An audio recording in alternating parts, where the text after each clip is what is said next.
So that's what we. And I didn't know that she was an English teacher. Otherwise, I would have kept my mouth shut. But नहीं नहीं मेरा अभी भी वैसा ही है. I am still challenged in the poetry section. Prose थोड़ा बहुत My आती है. God. Poetry I'm terrible. same, Yeah. same. Prose I get, verse I just don't.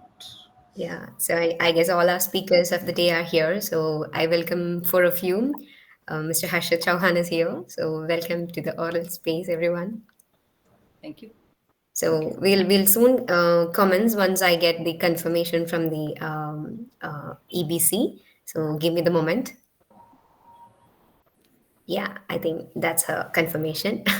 So, with all respect to Kavya and her team, I would like to take the responsibility of the moderator of the day. So, for the formal beginning, a very warm good evening to all the voracious readers out there.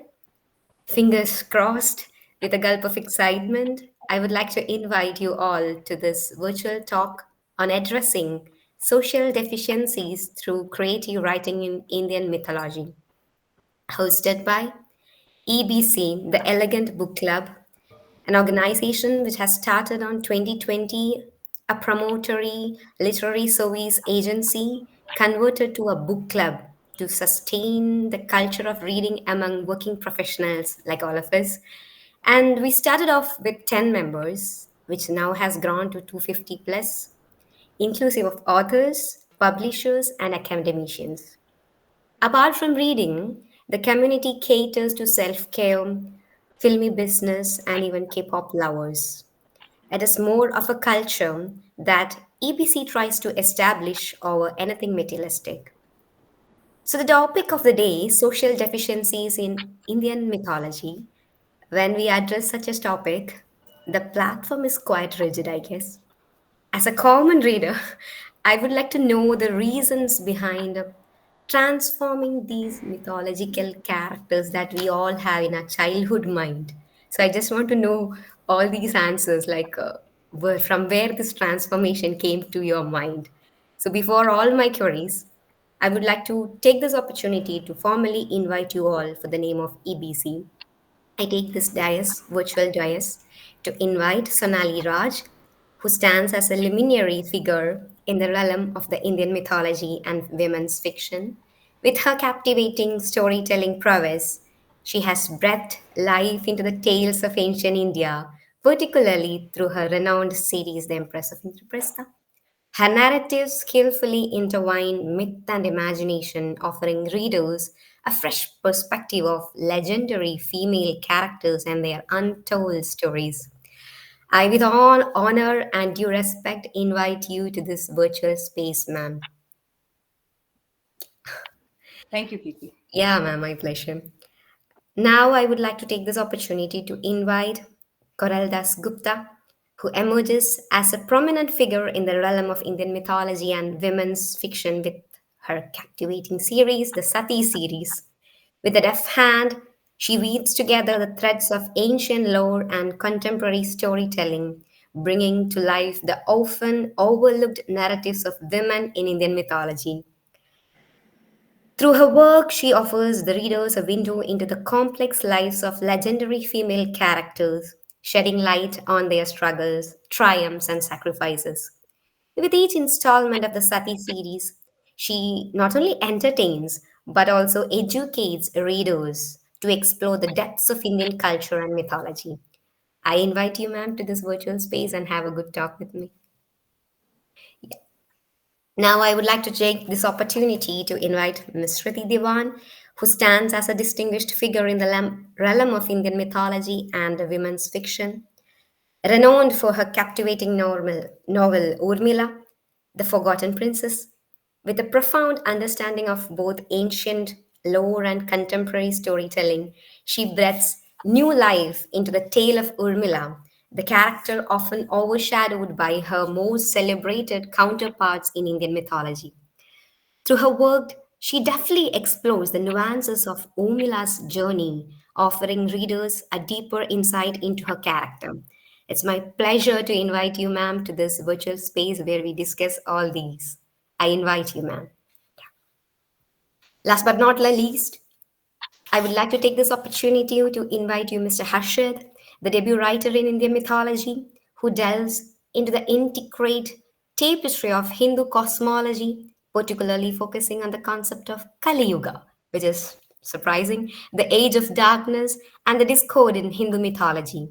With a unique blend of traditional storytelling and modern narrative technologies, he captivates readers with vivid imagery, complex characters, and thought provoking themes. Through his debut work, readers embark on a journey through ancient myths and legends, exploring timeless truths and eternal struggles that resonate across culture and generations. I would like to give an invitation question to you, Mr. Harshit, with all respect and permission. At any sort, has your education or your academy influenced you to come into this genre of Indian mythical Kali Yuga phase? So I would like to know your academy has any influence on this particular genre. First of all, I'd like to thank you for that wonderful introduction and thank you for the invite. I'm very nervous to be among other such acclaimed authors. Yeah. So, I would like to start by to answer this question. My academics didn't pique my interest in Yeah. Indian mythology or history. My Yes. interest in Indian mythology and history piqued my interest into academics, and that's the reason that I transferred to a college in the U.S., which is called Naropa University. By all practical purposes, it's like a modern Gurukul system of sorts, Wow. where I'm studying creative writing. And this was after I'd already written Kalyug, and I Yeah. was in an environment where I can build upon the story even more. And this is because I felt that there was a disconnect between my activism and my spirituality. I saw them as two separate things because I'm very interested in social justice. I'm very interested in politics, and anybody who does follow me on Instagram or has had a conversation with me, that's probably most definitely come up. Um, so there was that disconnect, and there was also a cognitive dissonance between the philosophies that I would like to embody, but I am not able to embody. So I wanted an environment like that, which brought me here.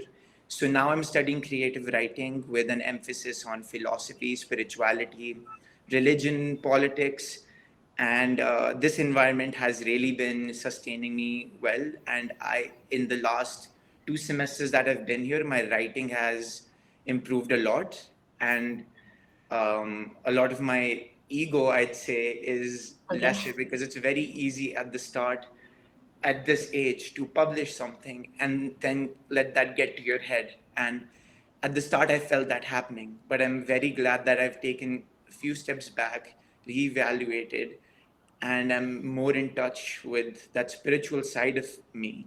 And I'm now able to see concepts like science, religion, politics, which may seem as very contradictory disciplines. Yeah. But now, with a lot of contemplation, meditation, just writing about these concepts, I see them more as complementing one another instead of contradicting one another. Thank you. My God, yeah. See, that's kind of motivating. Great to hear from you. Okay, so I would like to open the talk. So, with all permissions from EBC, I would like to shoot a question to Smriti, ma'am. So, what inspired you to delve into Indian mythology and explore the stories of its lesser known female characters? So, ma'am, I would like to hear from that. Okay, so Urmila was quite Yeah. a fluke that way as a debut novel because I had three options. Yeah. And I work in TV and OTT, and Yeah. recently I've just delved into films. So originally it was a TV show idea for Epic Mm-hmm. Channel, and it was supposed to be parallel narratives of Sita and Urmila. Okay. So, because I was very interested in what's happening in Ayodhya for 14 years, like how does a kingdom survive without Yeah. anybody sitting on the throne? And that's where it started and sort of never ended. Yeah. So, for 6 years, I just let it, like I just sat on it, and like for a year, like, they were kind of like, can you give us a concept? Can you give us a synopsis? So I'd already written so much about it, and I was like, okay, I just can't let it just sit in my laptop and lay eggs. So I think, but that written a screenplay, and that's a very different format than a Yeah. novel. Mm-hmm. So I was like, okay, I do have a story draft, which is like not as technical as a screenplay. So I was like, okay, let me start with that. I had another idea as well, but mythology has been such a huge part of who I am and what I, my childhood, my core values, etc. That I felt like that's it's something that, I mean, whenever you're starting something new, you're a little Mm-hmm. scared, right? Yeah. Because you're not entirely sure of. So I thought, let's just pick something that I'm the most confident in, Yeah. and that I know most about before I Mm-hmm. start, experimenting and having Yeah. a bit fun. So I was like Ramayana, obviously, not Yeah. even Mahabharata. So, so I was like Ramayana is the way to go, and Urmila was like a character I'd always thought of exploring. And Yeah. also with that, there was some other female characters in the periphery of mythology and history Mhm. that I felt like we've never like really explored in popular Yeah. fiction or popular entertainment or popular discourse in general. So Mhm. that sort of, and that's the second book. So that I think, because I just started off on that, now I've been labeled as that writer in the literature space at least. Yeah. Uh, but yeah, in the entertainment space, they give me all kinds of animal kind of stories to write. So this Yeah. was sort of became like my safe space. Okay, this is like where I can do whatever I want to do. Like the producer doesn't tell me what to do. There's no budget constraints. There's no thing of okay, acha, the actor won't say this and like please change this. We can't afford this location, and so it just became like it was a playground, and I was like, Yeah. okay, this is where I want. This is where I can do whatever. There's no like, oh, VFX karna hai or whatever. So that's where it started, and I just like fell in love with it. So Yeah. Yeah, I can understand that. Oh, wow. Thank you, ma'am. So, can I have the space with you, Koraldas, ma'am, to have this question? Like, how do you approach the kind of balance between staying true to traditional myths and infusing your own creativity in the interpretations in what all you write? So, I just want to know that is there a balance actually?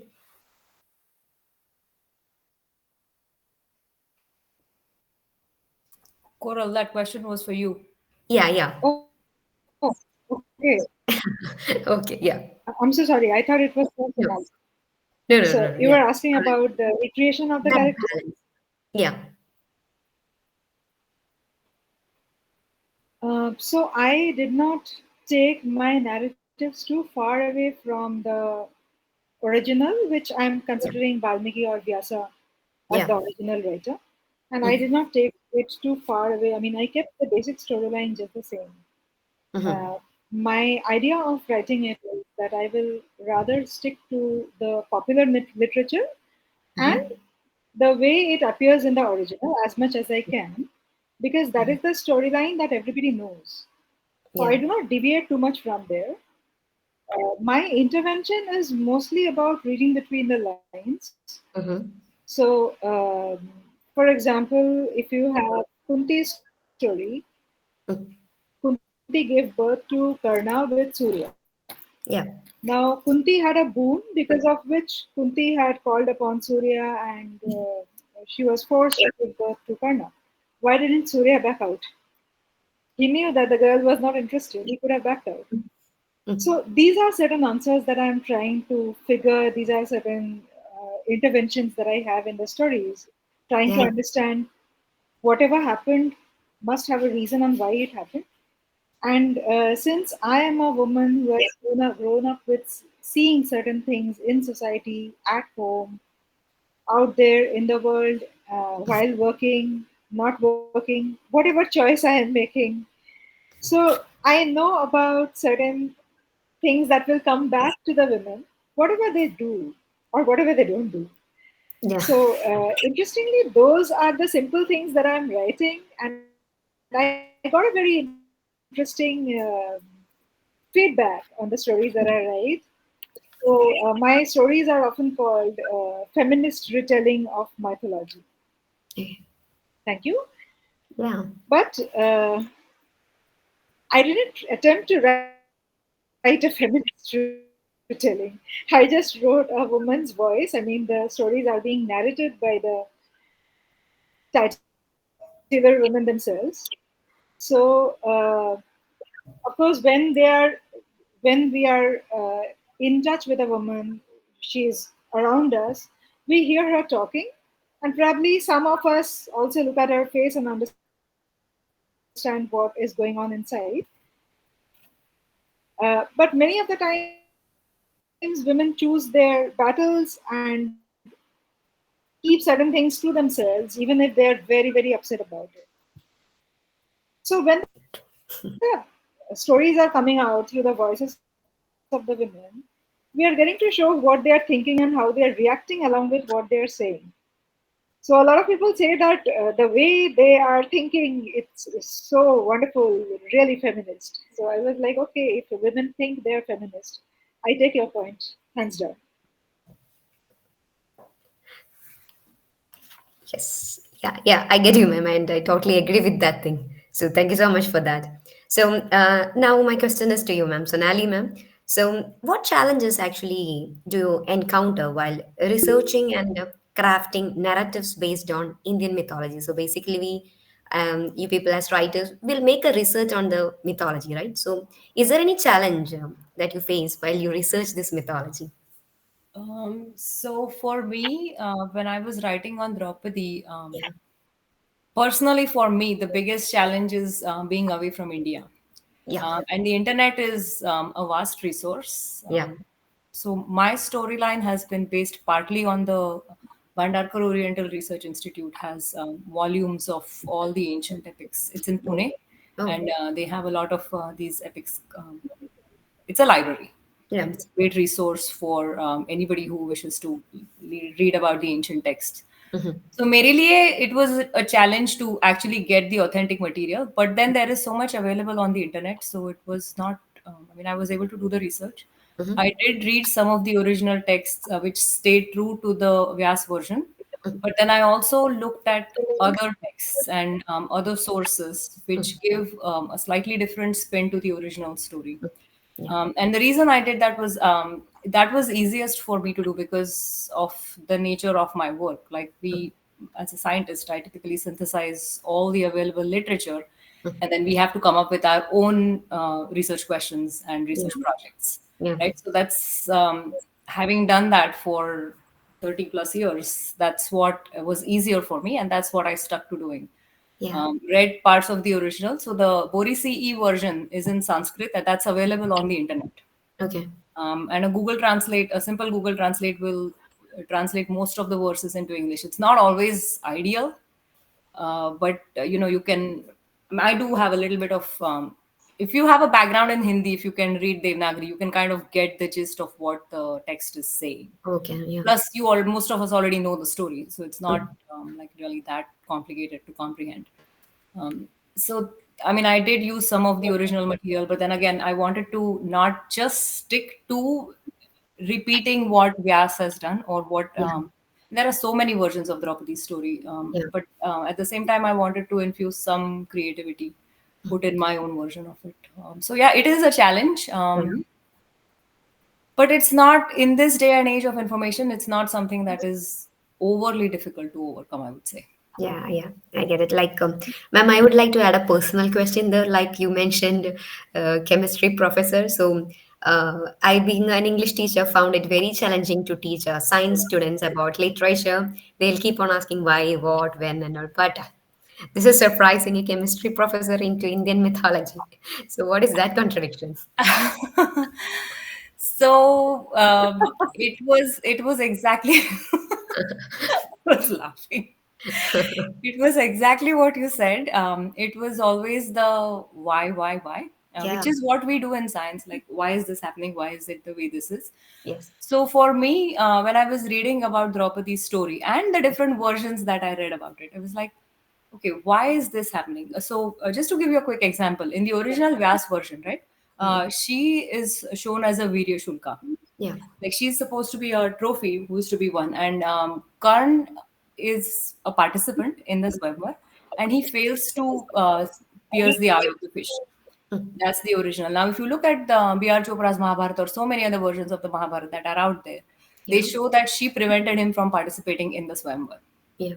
Right? She told him, "मैं सूत पुत्र से शादी नहीं करूँगी," or like whatever that dialogue is. Yes. And I have, while despite knowing the original, I took that, I gave her the onus of picking her own mate. I didn't want to show her as I'm not like strictly stuck to the Vyas version, but in this age where we want women to have their own independent voice, showing her as somebody who had no choice in the matter of such a momentous decision of her life, I wanted to give her the authority to pick who she wanted to marry, and so I have stuck to the. So I've tried to use a blend of the Vyas version and the other version where she rejects Karn. So she does reject him, but then she has a reason why she rejects him, because Karn had helped Duryodhan in kidnapping the princess of Kalinga, Bhanumati. Yeah. So she has this explanation. So there's always this, why did she do this? The why behind the what has always been one of the creative, one of the impetus. It's one of the things that has forced me to write or propelled me in this direction of writing the narrative in this way. Wow. Wow. Impressive, ma'am. Yeah. So thank you so much for that answer. So, young man, I would like to get an answer from you this. So, Harshit, can you please share any specific rituals or symbols or mottos from Indian mythology that have heavily influenced your writing? Because growing in South India, snake rituals have always inspired me a lot, and I still believe I dream snakes a lot. So, do you have any such rituals that has been an influence for you? I'd say a lot of rituals have played a very important role, be it idol worship, be it any sort of yagna, puja, Yeah. anything. And the reason all of these rituals have played a very important role is because as a kid, you just believe in everything that your parents tell you. Yeah. And I believe that Sanatan or Hinduism or just Indian culture in general has always been one of seekers, where we ask questions. But growing up, and then when I entered my teenage years, I felt that the same society, which is supposed to encourage us to ask questions, is telling us to just, okay, keep shut. Don't ask these questions. Don't ask if God is everywhere, why is man making statues? Yes, Murti Puja is very important. Yes, there's a whole logical explanation behind that. But when you're told to just keep shut, when you're told to not ask too many questions, then you can stray away from it. And that's what happened to me for a few years. I just became a full blown atheist because I didn't see the logic behind certain rituals, mantra chanting, meditation, all these things which I now practice myself, because I just thought that there is no reason behind this. These are just mindless traditions which have been going on for years.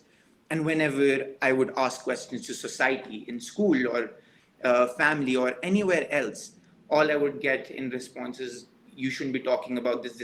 This is a matter of belief.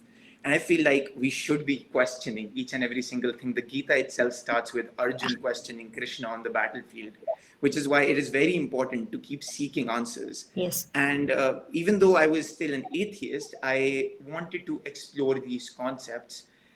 And that's when the ideas of Kal Yuga started to materialize even deeper in my mind. And that's when I wanted to explore through a fictional story. One of the social deficiencies that I want to explore is the dissonance, the disconnect between traditions and the explanations behind them. We are following traditions as a society without knowing the importance of them, which is why younger generations are straying away from it. There's either that extreme where they're straying so far away from it, or they're so immersed in it that they don't want to question it. And then that creates echo chambers. Like there will be an echo chamber where people are abusing traditions, or there's an echo chamber where people are saying this is the only truth. So any kind of tradition, any kind of ritual, which has played an important role in Indian culture, has really inspired me to address these social deficiencies between what it means to call yourself a believer and what it means to actually seek something what you believe in. because we cannot, as third dimensional beings on this plane of reality, we cannot comprehend all of totality or God or Paramatma, whatever name you want to give. And the only way we can go about it is through questioning, is through seeking. And one of the things that I'm most proud about is that initially my questioning would be very rude, or it Yeah. would be very sarcastic in a Yeah. sense. And now it's more respectful, and it's from a place of like, I want to have more meaningful discourse. Even if I have certain beliefs, I want people to come and question me, why do I think the way I think? And only then can we write better stories, tell better stories, and bridge that gap Yeah. um, between between traditions and modern thought. Yeah. Yes, yes, I totally agree that. Ma'am, I would like to hear the same from you, Coral ma'am. So like you might be also having some rituals in your locale, and how has that been influenced in your writings anywhere?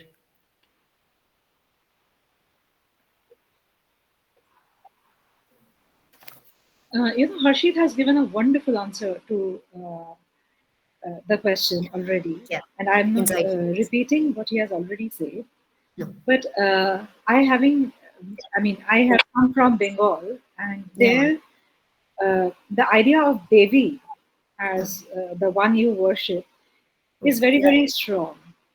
Okay. So our idea of femininity in our head is very different probably from of what it is in the rest of the world.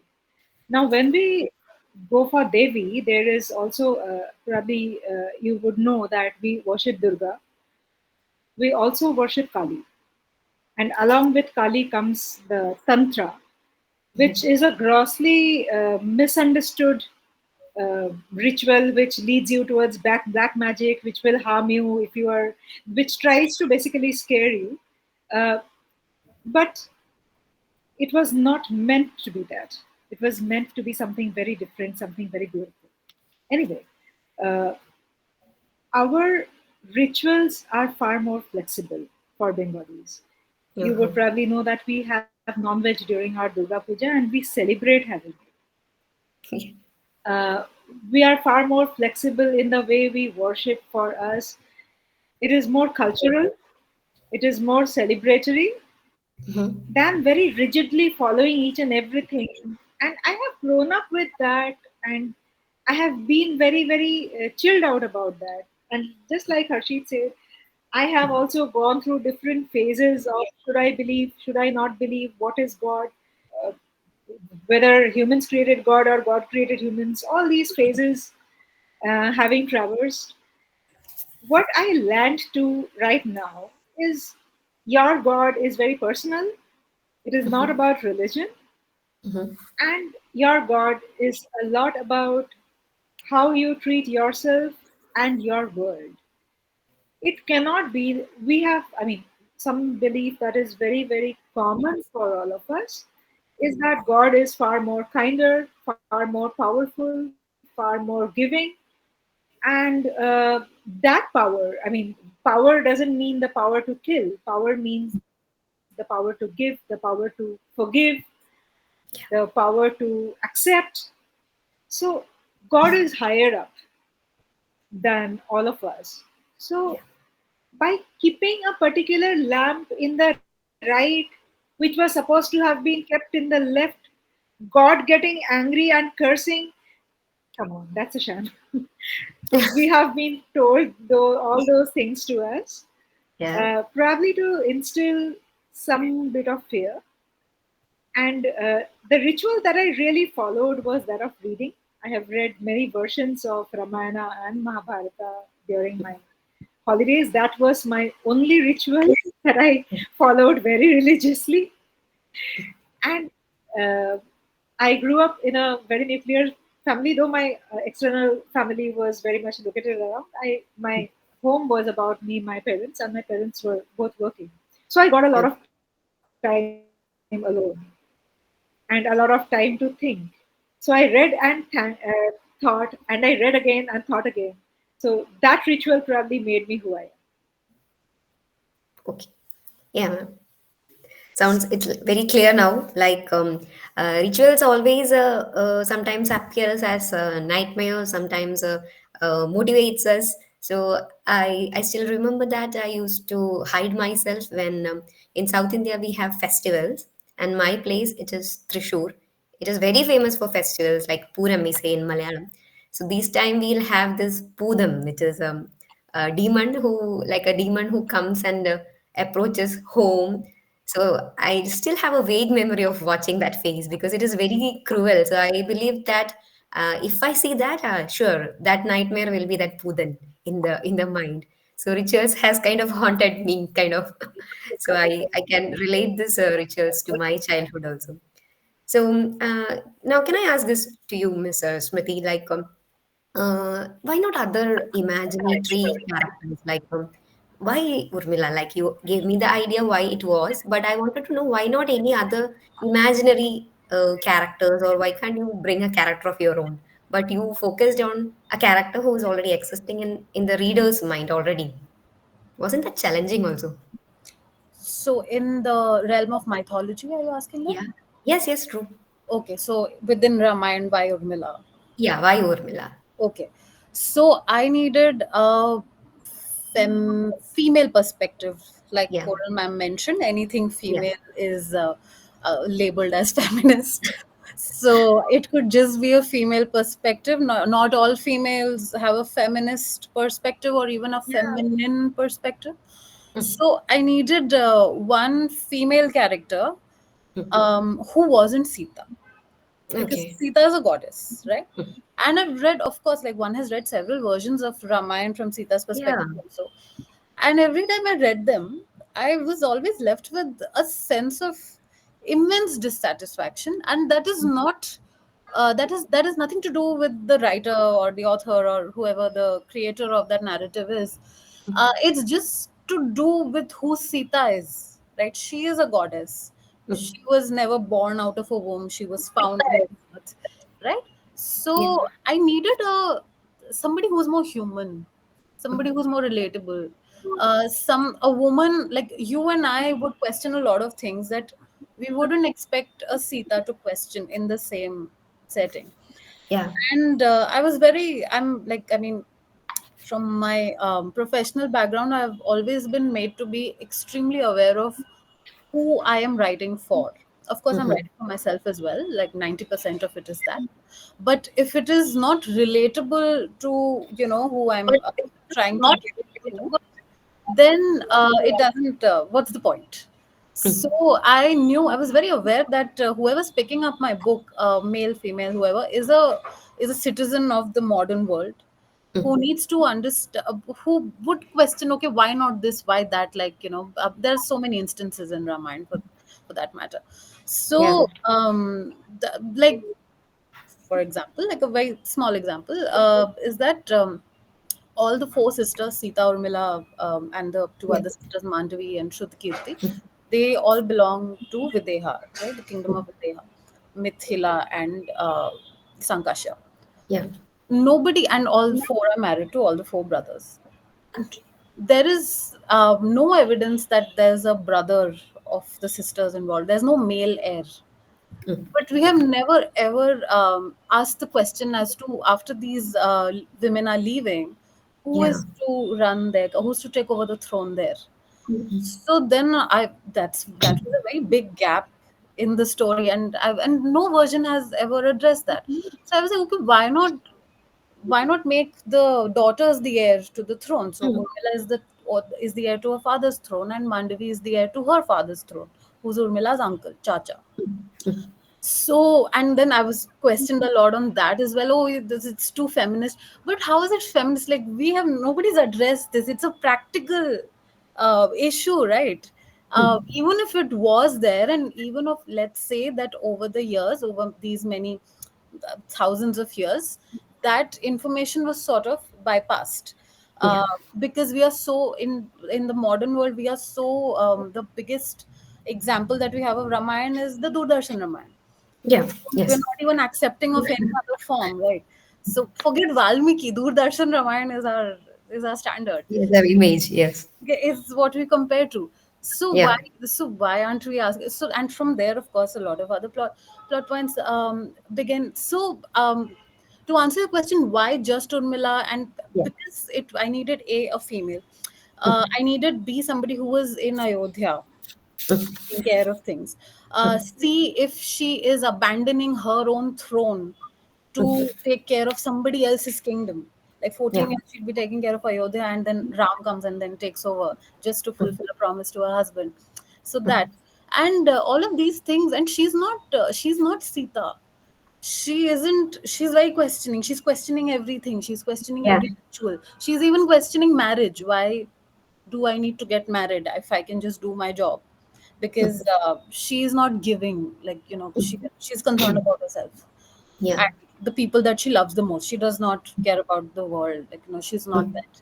Uh, so I needed somebody from within the narrative. I needed somebody within the power that um, from a structure perspective, I didn't want to change too much because I already saw so many glaring gaps that I was like, Yeah. okay, let me just fill this in. And everyone who had ever written about Urmila and why she didn't go to the forest, and that Yeah. question has always been, oh, Sita was so giving and she was so sacrificing, so she went to the forest and, like, she went through so much for her husband. But you don't see that she was at least with her husband for those 14 years. This woman had, like, she gave up her youth, her, fertile years, her everything for a husband who asked for one promise, right? So I've always felt like authors mostly didn't handle Urmila very well, because either she was, like, called very weak, too weak to have survived in the Yeah. forest, or or she just slept through those 14 years. And so I decided, obviously, she can't sleep for 14 years. Where's my book then? So Yeah. I had to. So I was like, but this is like, it was just a very nice, uh, fruitful, fertile land for me to Yeah. sow some seeds into, Yeah. and I thought that was the way Yeah. to. Yes, yes. Yeah. Okay, ma'am. Thank you. Yeah, yeah, that's it. So, ma'am, out to you, Sonali, ma'am. So, like, again, I'll take my teaching experience because we used to teach a small paper named Myth, where these kind of myth stories and everything was taught in nutshell to the science students again. So, ma'am, sorry, I'm gonna kill you with this question. Sorry, ma'am. So, I'm pretty very confused that how and why your all of your works are modern. Like, what is the relevance of such mythological stories in a particular era, 21st century, where everything is AI? I think no matter AI ho ya kuch bhi ho, Yeah, humans, yeah, they've always been, women have always had the same struggles, whether it was in Draupadi's time or whether yeah, it's in our current times. And so when I was a graduate student, I had the good fortune of being roommates with women from several different countries. So yeah, I had a Muslim roommate, I had a Jewish roommate, Christians. Like, I've lived with everyone possible, and we used to have these conversations at the end of the day about religion, about their countries, and so many other things. Which when I was considerably younger, um, and at that time I realized that. Women all over the world are just the same. We have the yeah, same struggles, we have the same aspirations, ambitions, and that was something that stayed with me. yeah, And I see that even at my workplace, whether and we have a very diverse workplace. yeah, It's the same everywhere. We have the same problems and the solutions usually are almost always the same. yes, So it doesn't matter whether it's AI or what age it is. I yes, think the problems are still the same. yeah, And that's the perspective I try to give, at least in Empress Part 2, yeah, because when I was a working mom, I mean, I'm still a working mom, but when my kids were young, it was really hard to find good childcare. And the other thing was, we even though we work as scientists, yes, there is competition for research proposals and all that stuff, but there is a lot of collaborative effort also. Okay. because science is something that can grow only in collaboration. And I brought that idea to my work in the second part of the Empress series, where Draupadi takes her leadership levels, where she actually integrates all the women of her household, and they bring their respective skill sets into building their empire as it is. So I have, as you said, the question that you had about how does this relate to the modern stuff? Yeah.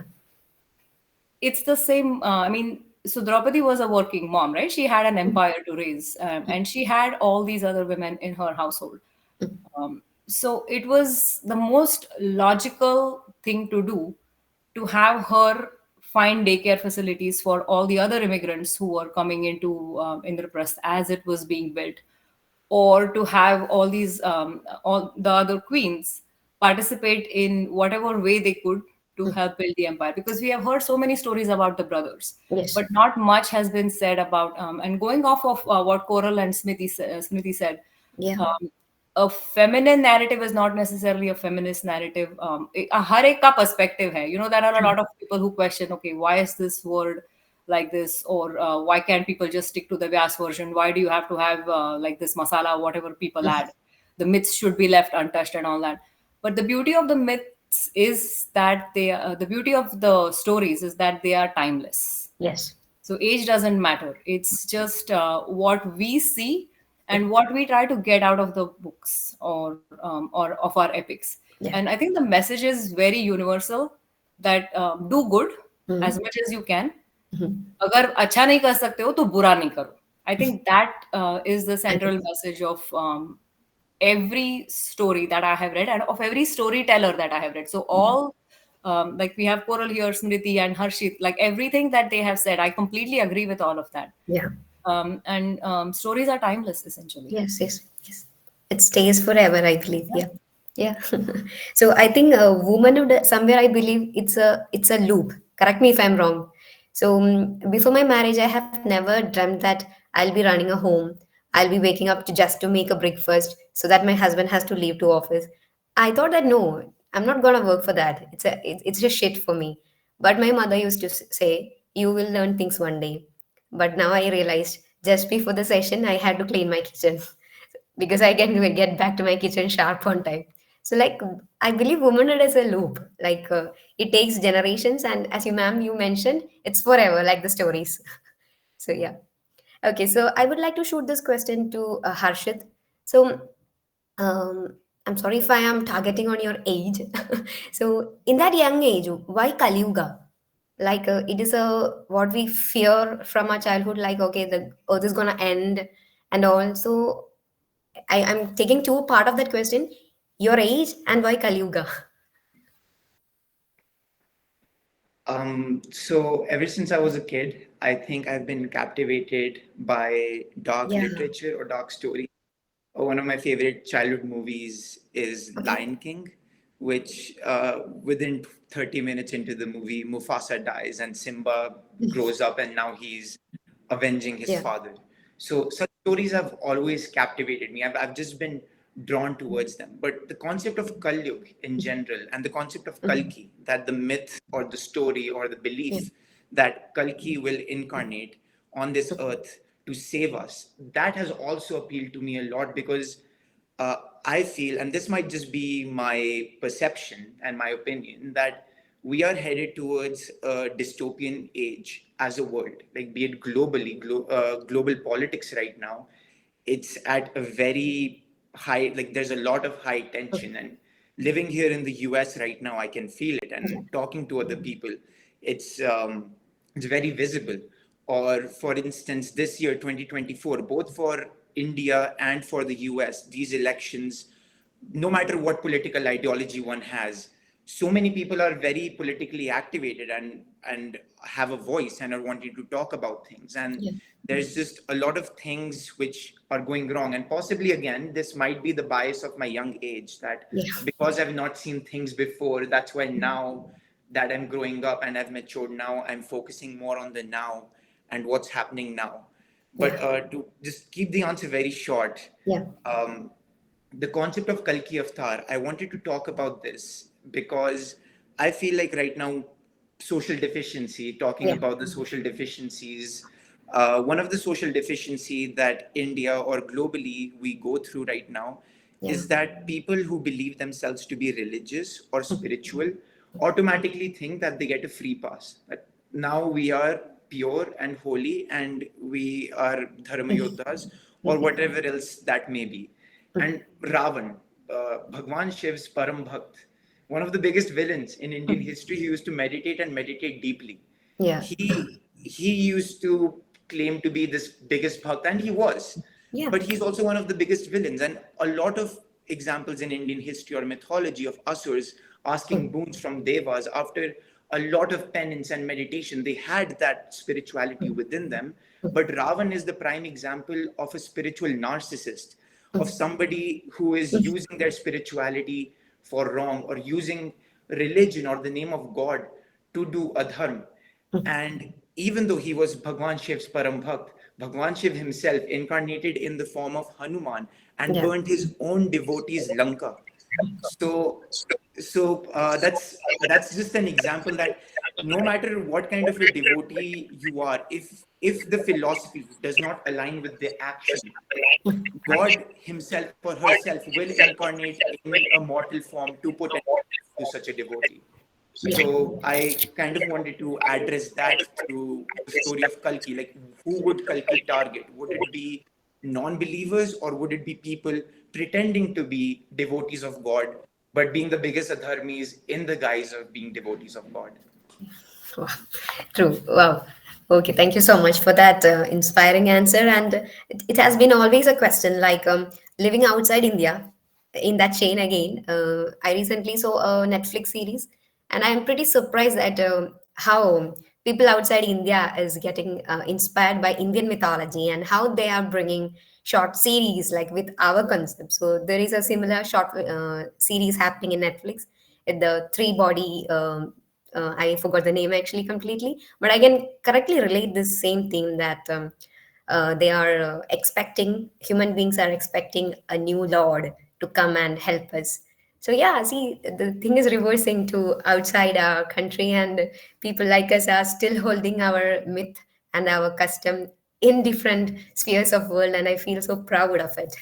So, with the last question, like maybe the audience are eagerly waiting with their questions. So, I'm not spoiling their time. So, I would like to have one short question with my excitement. It is a common question. I volunteer, like request your volunteership. So, is it like a pressure?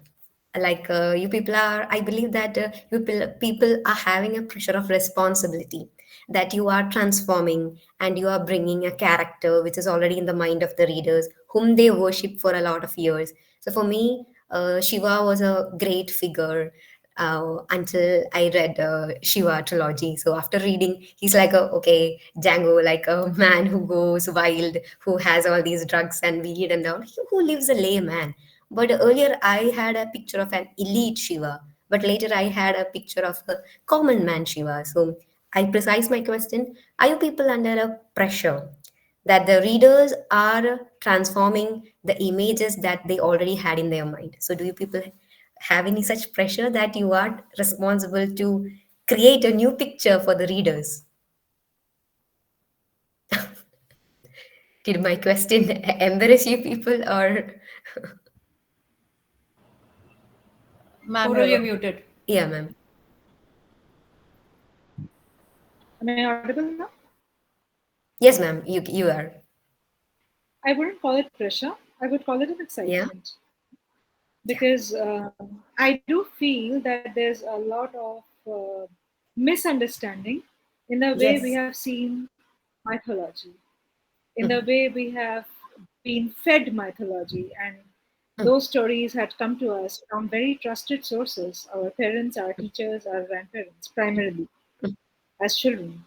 So when Harshit had also touched upon this, that when someone Yeah. of that stature tells us the stories in a particular way, we Mm, consume not only the stories but also the meanings behind it. mm, So when I had heard about Ahalya's story, mm.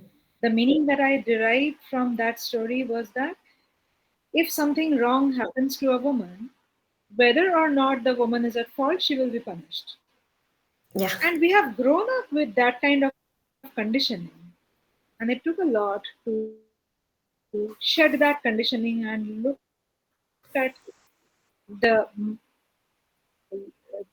look at the meaning of mythology from a completely different perspective. And what I have learned as I grew up and read more is that our Hindu ancient literature, Yeah. these are philosophical literature, these are not commercial fiction. So when you are reading these stories, you have to understand the philosophy behind it. You cannot treat them just like point A to point B. Someone is killing someone, someone is attacking someone, someone is eloping with someone, and someone is kidnapping someone. These are not as simple. And the stories are very much applicable to everybody. Like something that is happening to a woman is not necessarily a woman's problem only. It appears for everybody and likewise for men. You know. So, for example, Sita's the Lakshman Rekha. A lot. Yeah. Of, I heard a lot of people talking about the Lakshman Rekha, but it applies for everybody. The simple idea of Lakshman Rekha is that there are certain limits that you have. You should not cross the limits because if you cross the limits, that there's danger outside. And if you think that your crossing the Lakshman Rekha is more important than your protection of yourself, do cross the Lakshman Rekha knowing the consequences. Yeah. This applies for everybody, for men, women, both. It is not just a woman's Lakshman Rekha. But yes, as time progressed, there was a time when people said that women should remain within Lakshman Rekha. And there was also a time when feminists sprang up and said that, okay, see how mythology is telling the stories. They have kept Sita inside a Lakshman Rekha and saying that women should not cross. Neither of it is true. Yeah. Yeah. These stories, most of these stories, all of these stories are true for everybody. Yeah. Arjun is my favorite character, and there are many such instances of Arjun, which applies for everybody, men, women. Actually, not just Arjun, everybody. All the characters, all the stories are very relatable in every life. Whoever wants to take the learning of it. So I won't say that there is a pressure. Very There is an excitement. Of course, the Yeah. way I see the story when I am sitting on a seat which has philosophical inspiration, and there's an excitement. Yeah. Yeah. Hemant. Can I take a moment to like go Please, off of please. Coral's point, Smriti? Is that okay? Do you want to? Okay. So Yeah, ma'am, sure. yeah, going off of Coral's and Harshit's point, I think I fully concur with everything that they've said. And I would say more than pressure, I think it was for me personally, it was about Yeah. expressing the why. Again, it was always about the why behind the what, and more of a responsibility to make the story relevant to current times. So Yes. there is this incident in Mahabharata where Draupadi supposedly laughs at Duryodhan, right, when he falls into Yeah. the pond. So Yeah. according to the original Vyas version, she wasn't even present there. But Mm-hmm. then, according to the several layers that have been added on it, interpolations or whatever you want to call it, Yeah. um, she says this Andhe ka putra andha. Mm. And her maid tries to prevent Duryodhan, but he doesn't listen to her and he falls into it. So, what I've tried to do is blend it in a way that she is trying to protect her maid. Okay, so in the with the theme of women's empowerment, it's not about just women standing up for themselves, but also about protecting and empowering those who cannot stand up for themselves. So that was, I mean, yes, I do feel that as authors, we have to create a different perspective because it's important not to rehash those same old stories. Otherwise, there's no point in rewriting. I mean, if you're writing exactly what somebody else has written, there is no point in writing anything, right? Yes. So, yes, it is important to create a new perspective, but it's Mm. not so much of a pressure. It's more Yeah. of how will this help modern society? And if somebody reads that and if they feel okay, maybe they have to be kinder to their mates. They are also human beings. They also have their own problems, and just like we have our own problems. If any one person even feels that okay, maybe मुझे सोचना चाहिए कि मैं कैसे behave कर रही हूँ, Mm-hmm. I think that would be an accomplishment for me. Yeah. So Yes. yeah, modern, yes, relevance for sure. Yeah, not Yes. pressure. I get you. Yeah.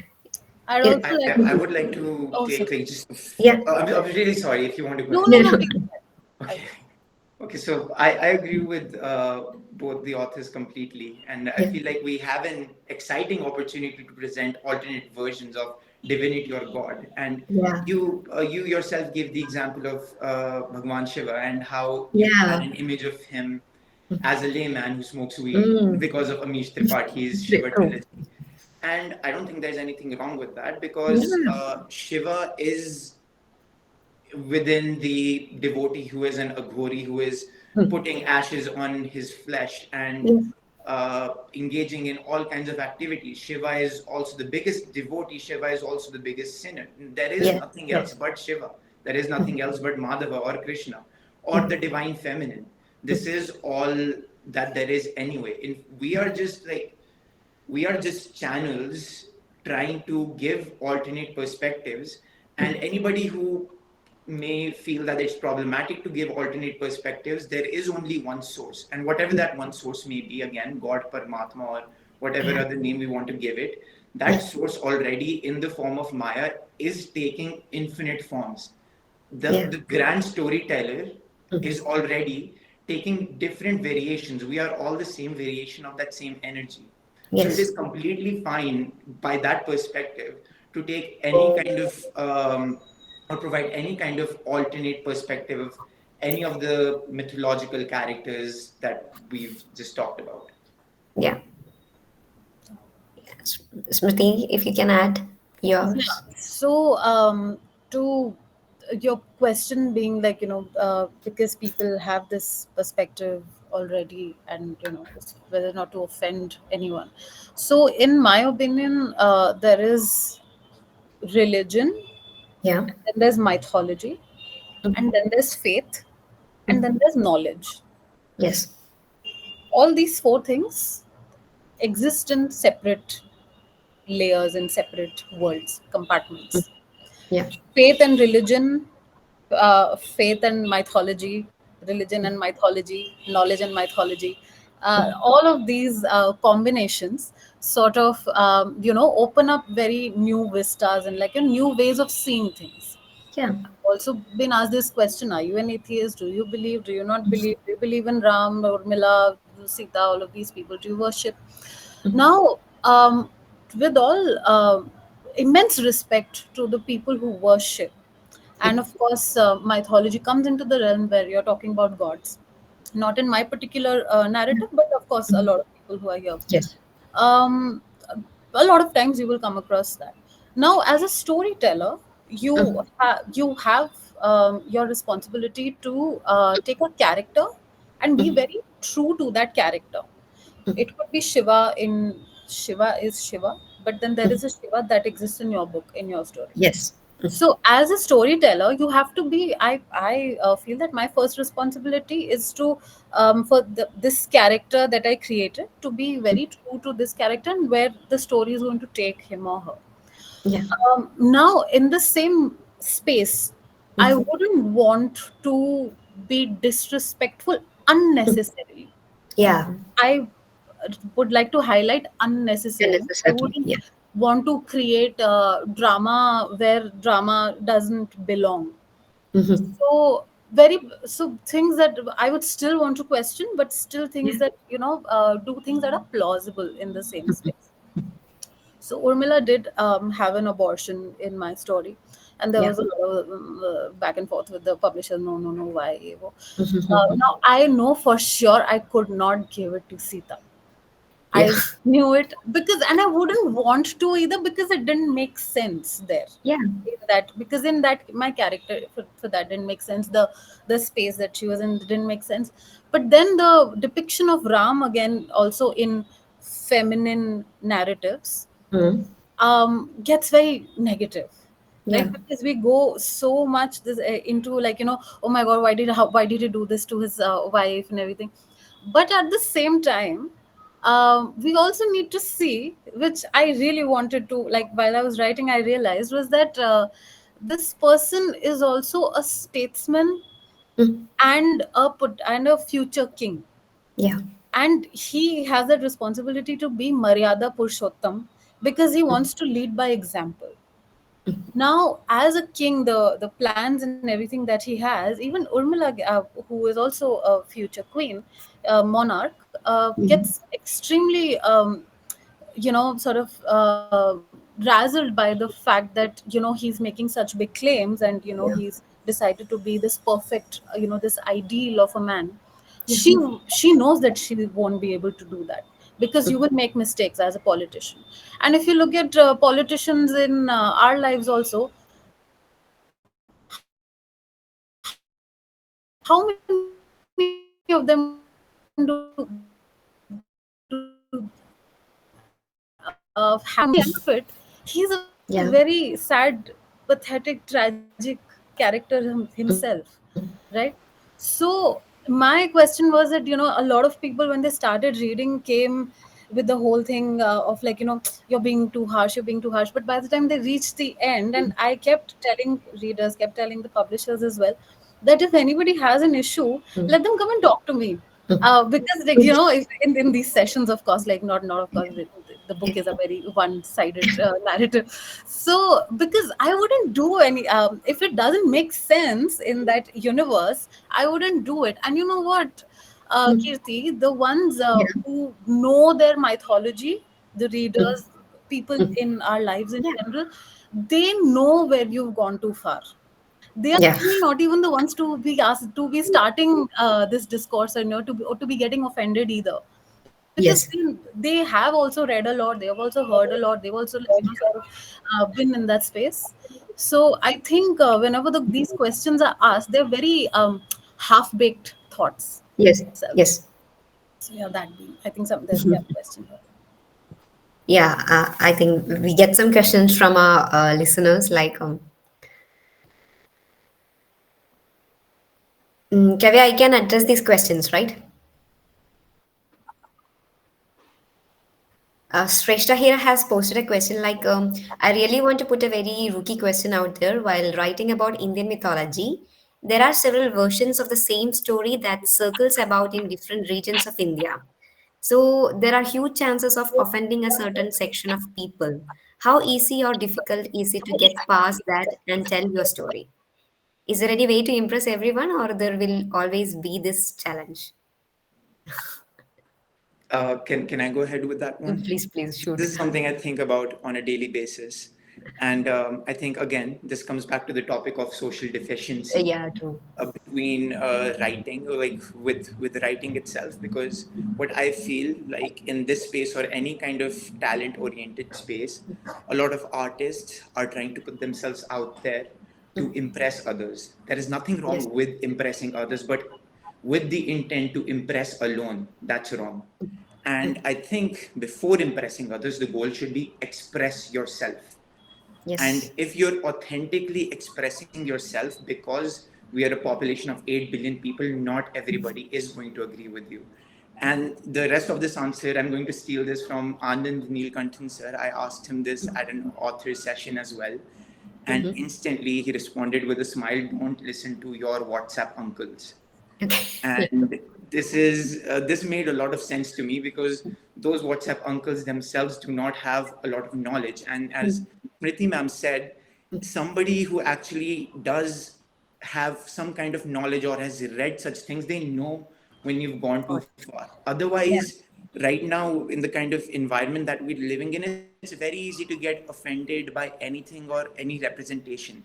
If the Doordarshan Ramayana was 100% copy of Valmiki's Ramayana, even if somebody is quoting Valmiki's Ramayana, there will be things that people today may find offensive, not knowing that's Valmiki's Ramayana. Don't tell them it's Valmiki's Ramayana.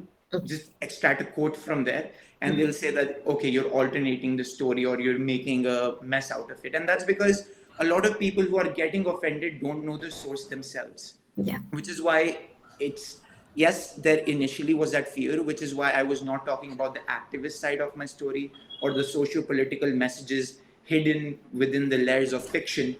But it is very important to still talk about that in the face of fear or uncomfortability. And as the author Neil Gaiman said, as writers, we must do the equivalent of parading down a street naked, which means not actually doing that, but being vulnerable enough in front of your audiences to put yourselves out there.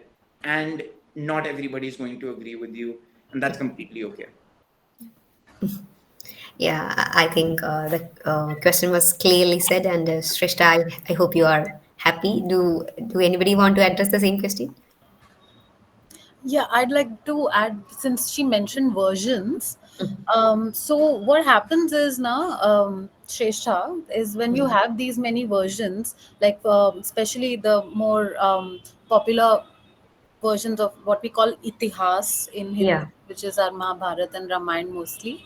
Um, when you have more versions, you have more shades, and you have more area to explore. Yeah. So, like Ravan in the south will be a very different depiction of Ravan in the north. And then Ravan in Indonesia would have a very different interpretation altogether. So, and there's of course Adbhut Ramayana and so many versions of Ramayana, Kalidas, etc. So, the more versions one has, and the more one reads, and when you put them all together, I feel for each character you have that many more layers. So to just give a very populist example is, if one looks at it as like say a Game of Thrones narrative, then each character has that many more shades for you to play with, because each version has had that version for a reason, because the character could have gone in that space. So usually what I see, what in my experience it has been that the more versions you have, the easier it gets for you as a writer.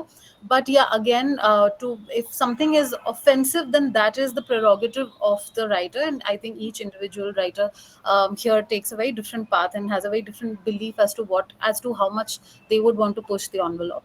Yeah. So I think that is something I would leave to the other writers. I wouldn't want to push if it is implausible, is what I would say. If it already exists in the narrative, there are a lot of questions that people already have.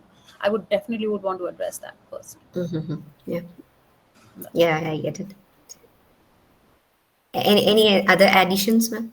Sonali, ma'am? Yeah, so I definitely agree with everything that Harshit and Smriti said.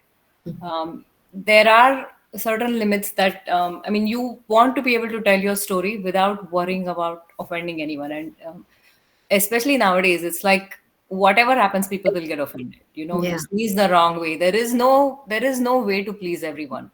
And for me personally, one of the advantages of being 50 is that at some point you stop caring about what it's just, no matter what you do, you're not going to please everyone. Like jo hai wo hai, whatever flows. Yeah. And I always think of it this way. Like when my daughter was really young, when she was 4 or 5, she used to think I was a goddess. That didn't make me a goddess, right? I mean, your kids go, oh, mama, mama, mama, the whole time. And now she's 21 and she's like, I'm never right about anything, right? So I'm this, what do I know, kind of that, wo jo aata hai bachon mein. So that doesn't make me a bad parent either. So I think I've reached this equilibrium. Like, जिसको जो बोलना है, जिसको जो सोचना है, let them say what they have, them think what they have to think. My job is to write my story as best as I can. I mean, I have several different, so I'm trying to address social issues in each part of the series, and I will keep doing that. If Yeah. somebody gets offended by that, that's on them. So yeah. Yeah, ma'am. Yes. Like, over to you, ma'am. Coral, ma'am, Can you do hear you me? want to add something about? Yeah. Am I audible? Yes, ma'am. You are audible. So, see, I am not an activist. I am not doing any social favor. I'm not looking after, I don't believe that I even have the power to do any kind of social welfare. I'm just writing a story. I'm a storyteller. And there ends my brief introduction. Yeah. So, I am very honest about the story that I'm saying. And I try to write a good story, which is convincing and logical. keeping in mind the poetic and the literary feelings that makes the epics what they are. Rest, uh, for me, I mean, I think the trolls don't read my books, so I haven't been trolled. My books, otherwise, whoever has read from different political ideologies, from different states, I have never been trolled, or I have never been, you know, I have never got any rude remarks. I have always also been approached by a Muslim girl who is doing her PhD on the Sati series on the Islamic reading of women in mythology, and you will see the photographs here and there of them coming and talking to me and trying to understand women's culture in ancient India, and that's I feel I'm very blessed about. When I wrote Draupadi, in Draupadi, Krishna, in my Draupadi, in the third book of the series, Krishna is not a male figure in my Draupadi. He is the Antaratma. So Arjun is connected to Krishna, and so is Draupadi, and it is their Antaratma that is connecting, because of which they are so much together in love and bonded. Once I wrote that and I gave it to my publisher, I say that देखो बाकी अगर मुझसे नहीं हो पाया तो किसी और से लिखवा लेना, because हो सकता है कि मैं मार दी जाऊं. So but after Draupadi went out and बहुत सारे reprints हो चुके हैं, उसके बाद अगर किसी ने मुझे जान से नहीं मार दिया, so I think that writing a good story will suffice, nothing else matters. Yeah. So now I can see that mythological aura like resonating in our oral space. Like it's really a great pleasure to take part for EBC and host the ceremony. Can I have Kavya on the screen to conclude the session formally? Yeah, hello, am I audible and visible? Yeah, you are perfect. But why in such darkness, It's raining Kavya? here. I guess it's a power failure in Kerala. Exactly. Oh. In Kerala, what happens is जब बारिश आती है तो current उसके साथ चला जाता है. Oh. They have a kind of love relationship, I guess. So phone का flash on करके I am coming on camera because I badly want to.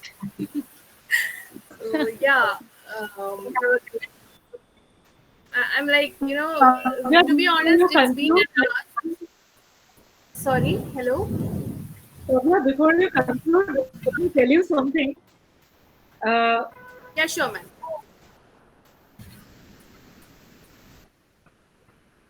So before you conclude, let me tell you that I had done a session with a tribal professor who was based in Kerala, and उनका भी यही हालत था. The lights had gone off. He was in a power cut situation. So this guy had a hand fan in one hand. The Oh. mobile was set over something in front, and he had a torch in the other hand. So the torch here, fanning himself like this and talking over mobile. I love Kerala. We find we have our own ways of survival. Seriously, should we be proud of it or ashamed? Let us discuss later, Kavya. Yes, exactly. We So, love Kerala, nevertheless. Wow. So. yeah, exactly. So yeah, it's been more than an hour and still everybody is in the meet. That says a lot about how well the session has been. I'm so happy right from the beginning. Let me give a special appreciation to Keerthi. She's my senior, my B.Ed senior actually, and from there she has become a very close friend of mine. And when I was giving her this opportunity, I had the confidence that she'll be definitely rocking it because I've attended her classes. Trust me, her classes are top notch. So I had a minimum expectation, but today she has just broke all my expectations, and I was like, wow, this is my decision was so right. I'm so happy. So Keerthi, you say thanks a lot. Gods agree. Oh, God's The gods agree. Bhagwan. Great So time. yeah. So thank you, Keerthi, for taking this up My and pleasure. doing My it pleasure. beautifully. And yeah, thanks a lot to Coral ma'am. As I said before, ma'am, आप जब से group meet में आए हो तब से मैं group में message कर रही हूँ that I cannot keep calm. I want to jump off. I want to do this. I want to do that. And all the members are like, Kavi, keep chill karo, cool, cool. So, it's like a fan moment for me. Thanks a lot. And hope we meet again, ma'am. Hope we meet in person someday. And we meet for some other event. And I'm waiting to read all your books. I have finished the first one, second one I'm waiting to. I'm really sad and not sad, but I feel bad that I don't have my Bookstagram anymore, where we used to connect on a very when I start the book, when I end the book, I used to inform her. But since we don't have that, but yeah, I'll keep in touch with you via my email connections. So thanks a lot, ma'am, for taking this invitation and attending today's session. Your insights and your opinions are really of great value. Thanks a lot, ma'am. I also take this opportunity to thank Smriti Dewan. Smriti is like, we have been associated for like 2 years, right? Two years or Yes. more. I read Urmila 2 years back. So from then we have been in touch and we have been messaging on WhatsApp. It's been Yes. really great. And then she became a part of EBC's author group. She was one among the those authors who were like default addition to my author group. Yeah. So thanks a lot, Smriti, for joining us today. And Thank Smriti is like, she is a hype girl. She's like, kar lo, jo bhi karna hai kar lo. You're going to do Huh. it anyways. I'm always available. And if you remember, Kavya, the first time after you read the book and you contacted me, it was in the middle of COVID, and we were trying to do an author interview like this. And again, Exactly. we had a power cut in Kerala, and we had no Oh. internet. So And guys, we couldn't do it. we couldn't We do it. So she sent me a list of questions. I recorded my own answers, and then I one by one I sent each answer to her on WhatsApp. I don't even know what exactly. happened to it. And I still have those files with me. I still have those questions with me. I Yeah, couldn't upload them because of, again, internet issue, current internet. issue. I still have Yeah, it, but I yeah, still have those files, Smriti. I have kept it like, okay, रहने दो, किसी दिन याद yeah. आएंगे. I One day I'll get the booker and then you'll publish it. Yeah, This is definitely. coming. Exactly. But a Waiting for little, that day. yeah, me too. So a little moment even I'd like to take and thank Sonali ma'am and Coral ma'am and Harshit. Coral ma'am, I'm a Punjabi from Calcutta, and you are a big name there. So I even I have like read a lot of your writing, and Harshit's also, because it's something. What his book is also something that I'm trying to attempt on screen recently. So I had the opportunity to be reading both of your stuff, and now I will definitely pick up Sonali ma'am's books as well. So yeah, a little fan moment for me too, to be sitting here in such august company. So thank you, Kavya, for giving me this opportunity. Yeah, sure. And Wonderful thanks a meeting lot, all of you. Sonali ma'am. आज Sonali ma'am को देख के ना proper proper teacher Yeah, वाला vibe आया. Yeah, पक्का Indian. Exact teacher वाला vibe. मतलब जो करना शादी है वाला कर लो. वाला. No, I have जो to go कर for a function. Right. yeah, she said that. She said that. But at the same time, she was like, जो करना है कर लो. You do what you do. And her answers were also like very straight cut, because my mom is a teacher. So I come from a teacher family, and I noticed that thing, that these people are like, बोल दिया हो गया बस. They don't Hey, beat same around with the my bush. class, mein. That's what they do in the class. Like I'm lecturing and people are sitting in the auditorium, and you can see that. I mean, I can't see the phone, but you can tell that the person has a phone because nobody looks at their pants and laughs for no reason, right? I mean, you can tell that they have something going on there. But it's like, Exactly. okay, you're here in the class. सुन माँ बाप ने इतना पैसा खर्चा किया. I just listen to the lecture. I mean, करना है कर लो. I mean, that's my attitude in life. Chill. Exactly. It was such a pleasure to have you, ma'am. Thanks a lot for agreeing, and hope we do more sessions like this in future. Once all your books are out, or anything, I'm ready for anything. Just let me know whenever you need me. And Harshit, this is the first time I'm talking to Harshit. Like, for the online festival only we got connected, but I know Harshit from Kshitij. I think Kshitij is here. Kshitij has he has to say a lot about Harshit, so I know Harshit from Kshitij. And Harshit, to be honest, after talking to you yesterday, I feel so inspired. Again, I'm not bringing your age, but at your age, I knew nothing, like not even 1% of what you are speaking right now. Okay, I knew nothing. And when he said Harshit that, has to now tell us his age. I am so curious. Reveal oh it. my god, You should he not just told add me, in your bio. You should not he add just in told your me bio that. so that this is my So this is Send us this the is bio. very interesting because I usually feel very old. I feel that 23 is very old, and I'm not you used to guys feeling are old. being Oh my God. So bio. What is age? Oh my god. 23 is very old. so yes, Okay, this I is was the so okay. first time in afraid. a long time where I I was feel 23. I as used if to treat I'm that younger, which feels 35 very is good. So very thank old. you so much. No, no. So I was thinking, if 23 is so old, what will you say when you're 50? अभी ये बोलना था क्या कवि? मैंने बोला ना मैं 50 की हूँ. Imagine both of y'all are in the US and you teach and he's studying at an academy.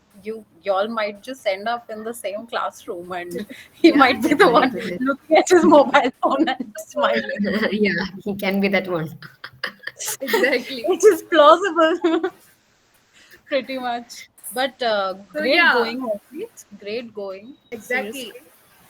I had no Exactly. idea The way Thank you all he what very I was much, explains doing. and things, the way he has clarity in everything that he speaks, and I think that is what is going to take him forward. So Harshit, all the best for that, and thanks a lot for agreeing upon doing this session with us. And I'm really really happy, looking forward for more collaborations and more sessions like this. Okay, and please come up with your next book ASAP so that I can read it. Okay, work for on sure. it. Thank you so much, and thank you for having me here. It still feels like a dream. I think I was telling you, or I think I was talking to Kshitij how I'm feeling very nervous to just even be here, and I was mentally preparing myself. The reason I'm wearing this is because I just got back from a meditation session today morning to center myself. I was just so nervous to be among these other accomplished authors. So it feels really good that the session went so well, a lot better than I was thinking. So Yeah. thank you very much for hitting me up The gods are agreeing with you again. Yeah. Agreed to your statement. So Sonali ma'am, are you waiting to leave? I No, I mean, whenever we get done, I'll leave. okay. I saw something like hand raise, or you were showing Tata or something. That's why I Yeah. asked. No problem. So yes, I really feel so blessed to I have will this have to session leave here. because there's something waiting. Yeah. Uh-huh. Yeah, Yeah, I will sure. have to leave. Yes. Thank you. Thanks a lot, ma'am. Thanks a lot for your insightful input in today's I session. will Thanks have a to lot leave. again. We'll stay in touch. Thank you, Thank ma'am. you so much, ma'am. Thank you. Thank you so much.